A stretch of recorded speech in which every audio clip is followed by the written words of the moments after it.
Hello, welcome back to the Chronicles of an African Diaspora Nurse. Thank you so much for tuning in again. I am so grateful and thank you to all my subscribers. Yes, I've been in Ghana. I spent about 3.5 weeks there.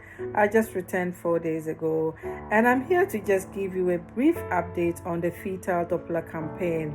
As most of you may be aware, in September last year, I came to you launching the Fetal Doppler campaign, hoping to secure 50 fetal Dopplers for midwives who are based in the most rural areas in Ghana.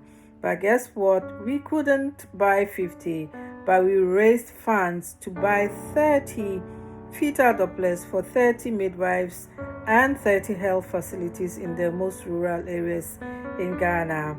We know that sub-Saharan Africa accounts for the highest rates when it comes to maternal and child mortality rate, and particularly the stillborn rate is unacceptably very high. And so I had the opportunity to meet some of the midwives and also made follow-up visits to the health centers.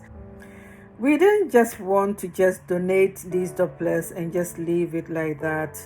We are using this as a quality improvement project, a QI project. And if you're a nurse, you know what this is about, where you look at an issue, make an action, and then evaluate and see what changes have been made.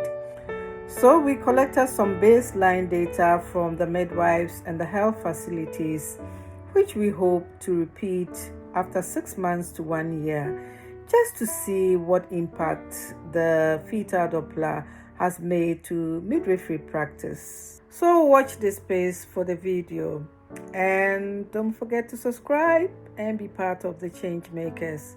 Till then, bye.